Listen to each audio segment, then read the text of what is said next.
Bismillahirrahmanirrahim. Assalamualaikum warahmatullahi wabarakatuh. Salam EBC, anak yang baik dan cerdik. Salam EBC 2.0, ambil peduli, bina hubungan, cipta kejayaan, up negeri. Saya pun kena sebut yang jemput punya lah. Sebab saya dalam lingkungan kawasan jemput kan, sebagai bos saya nanti ya. Salam PPD Jempol, unggul di maju, bersama-sama maju sempurna. Up JJ. Up JJ. Salam Sekolah Kebangsaan Perda Seting, dari Perda ke Persada. Kurikulum kita utamakan disiplin dan sasiah mesti berada di tempat pertama, dan core kurikulum menjadi ternama. Yang berbahagia Datuk Haji Matfiah bin Mat Jamin, Pengarah Jabatan Pendidikan Negeri Sembilan.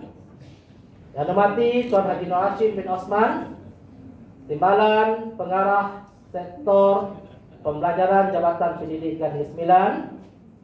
Tuan Kamal Nizam, Ketua Pegawai Pendidikan Daerah Polisen. Encik Putra bin Hashim, Encik Alias, Encik Anwar bin Maisa, barisan timbalan-timbalan PPD, jabatan, rakan-rakan guru besar, seterusnya rakan-rakan guru yang dikasihi sekalian. Ini maklumat asas bagi sekolah saya. Saya mempunyai guru selama lebih kurang 47 orang.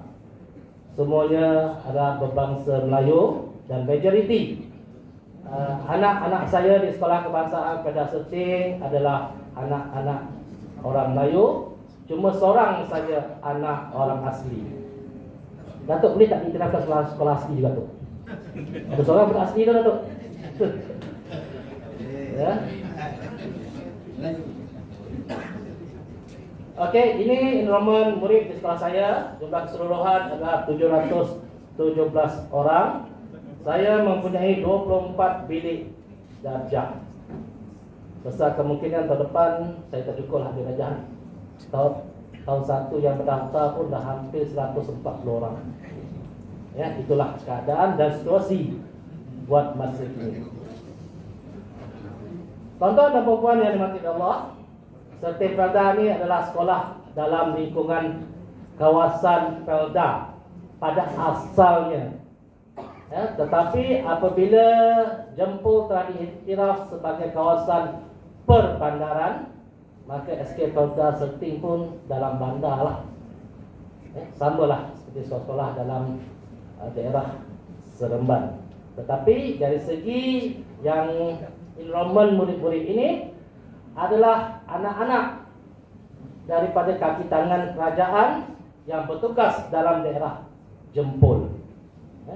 Hanya 10% saja anak-anak yang terdiri daripada generasi Perda. Generasi Perda pun dah masuk generasi yang ketiga dan juga generasi yang keempat. Ya.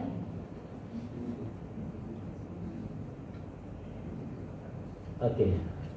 Untuk Seting Perda bagi program perangi ini, saya punya seramai 35 orang. 35 orang yang terdiri daripada 25 tahun 2 dan juga seterusnya tahun 3. Kebanyakan murid-murid yang terlibat dalam kelas pemulihan ini adalah terdiri daripada mereka yang berada dalam kategori B40. B40 di mana ibu bapa mereka kebanyakannya adalah bekerja sendiri. Bekerja sendiri. Daripada jumlah anak-anak saya yang dalam kelas pemulihan ini, majoritinya adalah lelaki. Dan juga 60% adalah lelaki, 40% adalah perempuan. Perkara ini kita tengok juga ya, berdasarkan gender sebab saya lihat ramai pelajar-pelajar lelaki, murid-murid lelaki yang agak terjejas dalam tempoh PKP hari itu paling ramai. Ya, anak-anak perempuan ni saya lihat mereka lebih senang berdikari, mudah untuk mempelajari sesuatu berbanding dengan murid-murid lelaki. Ya. Okey, ini tahun 2 berdasarkan status sosioekonomi. Tahun 2 saya setiap aliran mempunyai 4 kelas. Ya, termasuk setiap kelas tu ada satu kelas DLP. Okey, ini murid-murid di tahun 3. Okey, ini data berkaitan dengan anak-anak saya di tahun 3 berkaitan pencapaian mereka penguasaan dalam bahasa Melayu. Okey, selepas kita sehingga peringkat ujian saringan bulan Ogos. Kalau pada asalnya jumlahnya ramai, telah beberapa orang telah mencapai tahap melepasi penguasaan kemahiran untuk bahasa Melayu. Kalau kita lihat untuk pemulihan bahasa Melayu, kita ada 32 kemahiran yang perlu dikuasai oleh anak-anak kita. Manakala dalam matematik pula kita hanya ada 22 kemahiran yang perlu dikuasai oleh anak-anak kita untuk mereka berada di aliran perdana. Okey, ini anak-anak saya di tahun 2 lagi.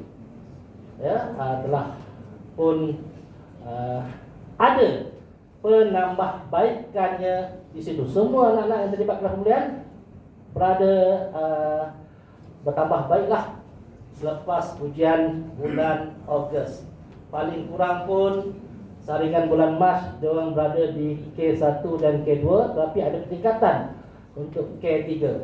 Ya, anak-anak ini kita tengah melihat kembali dari segi aspek fizikal dan kesihatan. Ada beberapa orang yang telah kita rujukkan dengan bahagian perubatan.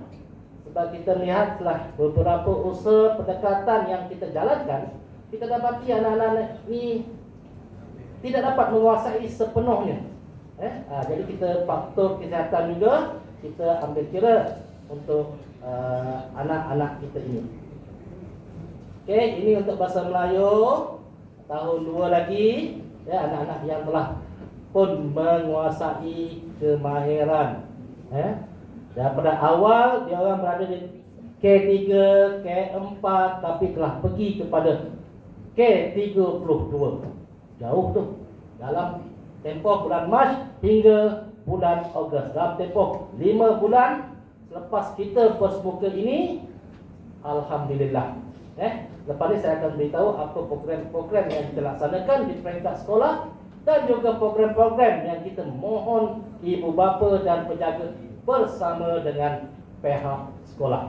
Inilah hasil yang kita perolehi. Okey, ini masih lagi tahun 2 Okey, keseluruhan data murid pemulihan khas untuk bahasa Melayu tahun 2 dan tahun 3.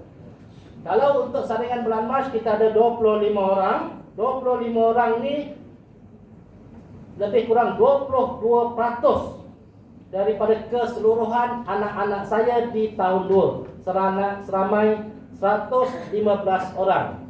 Apabila kita mengadakan saringan bulan Ogos, berlakunya penguncupan daripada 25 kepada 16 orang kepada 14%. 14%. Jadi perbezaan antara bulan Mac dengan bulan Ogos tu kita buat berlakunya pengurangan 8%. Begitu juga dengan tahun 3, 13 orang. 13 orang ini adalah 10%. Daripada murid-murid tahun 3 seramai 125 orang. Bulan Ogos berlakunya penguncupan, alhamdulillah tinggal 8 orang, yang melepasi saringan 5 orang. Jadi di sini kita lihat penguncupan tu agak besar dengan usaha dan juga program-program yang kita laksanakan di peringkat sekolah. Saya sebelum tu saya nak mention juga lah guru pemulihan saya yang baru setahun berada di Sekolah Kebangsaan Felda Serting, Puan Malia Syahira binti Suradi. Okey Malia, bangun. Kita akan kita kenal. Okey. Tahniah dan syabas. Okey, seterusnya kita akan boleh lagi ya. Okey, untuk matematik, untuk data ni saya dah sebutkan secara sepintas lalu tadi. Okey. Untuk matematik,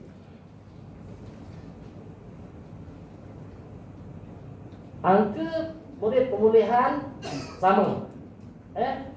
Pemulihan matematik dan bahasa Melayu sama, 25 dengan 13. Tetapi untuk matematik tahun 2 kita lihat penguncupan tu pun lebih kurang sama sebab dia selari. Okey, dia selari dengan program yang kita laksanakan. Okey. Isu yang kita kena pasti pada awal program yang kita nak rancang ini, iaitu berkaitan dengan pencapaian PBD murid. Di mana perincian isu berlakunya perbezaan tahap penguasaan anak-anak kita di kelas perdana dan kelas pemulihan.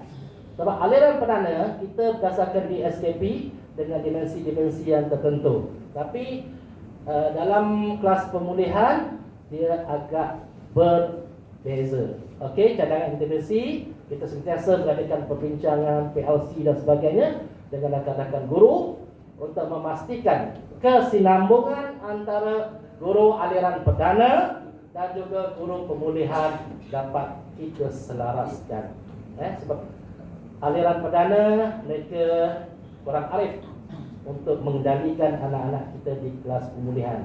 Kita minta mereka bantu berdasarkan kebolehan-kebolehan mereka. Okey, kelas pemulihan, faktor penyampaian kemahiran murid pemulihan tidak memuaskan, mengadakan aktiviti Magic Touch. Dan kita akan tunjukkan Magic Touch bagaimana kami satu sekolah berfungsi untuk membantu satu sama lain bagi menaikkan motivasi kepada anak-anak. Okey, model literasi dan juga numerasi, bilangan soalan, latihan dan kit modul tidak mencukupi. Alhamdulillah, cikgu saya dia buat modul dia sendiri untuk tambahan, untuk dibekalkan kepada anak-anak dan dibekalkan juga kepada ibu bapa. Okey, ini perancangan intervensi yang dilaksanakan.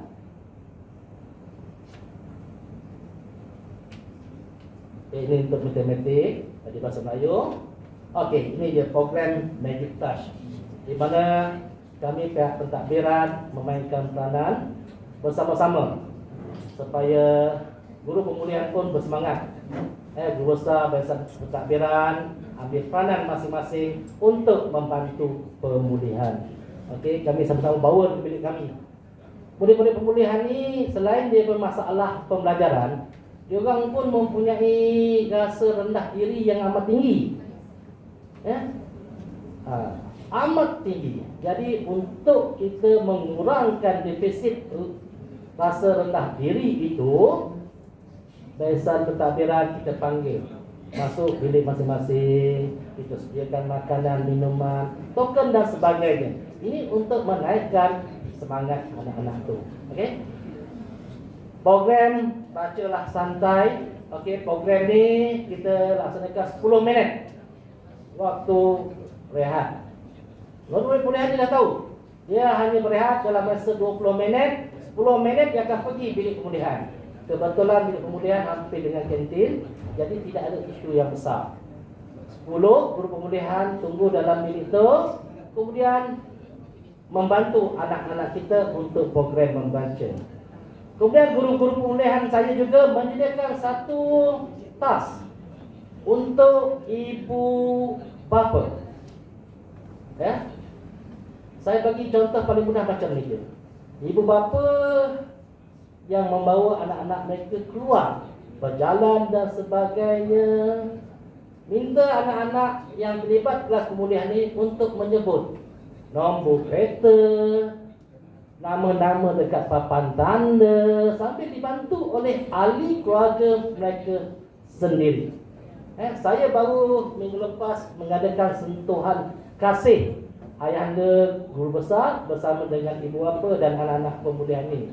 Ibu bapa bercerita perkara program tersebut menjadi satu yang amat menarik dalam perjalanan mereka ke destinasi. Berlumba-lumba anak-anak untuk membantu.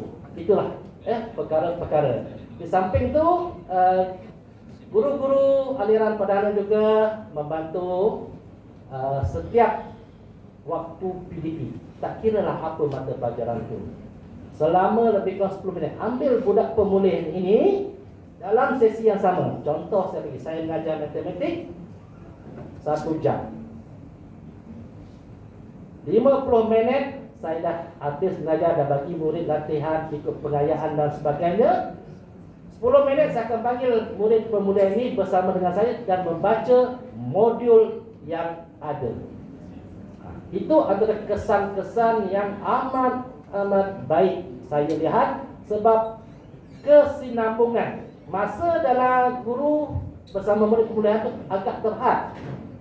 Apabila disambut oleh guru-guru aliran perdana, disambut oleh ibu bapa, dia memberikan kesan yang agak menarik. Okey, ini program untuk math drill, menggunakan instrumen bahan yang dibuat oleh guru pemulihan daripada bahan boleh guna semula. Okey, ini situasi bilik pemulihan daripada yang awal sebelum berlakunya penambahbaikan oleh guru pemulihan saya, Cikgu Malia. Okey, di keadaan yang terbaru. Alhamdulillah. Okey. Dengan sumber bahan-bahan yang beliau cari sendiri, gunakan dana sendiri. Rasanya belum pernah claim dengan saya lagi tu. Tu hebatnya lah. Lepas ni dia claim lah kan. Okey. Dari Kedah ke Pekansari, beli swasta di Kota Tinggi. Selesai sudah tugas diberi, di lain masa bersua lagi. Mohon maaf. Wabillahi taufiq wal hidayah. Wassalamualaikum warahmatullahi wabarakatuh.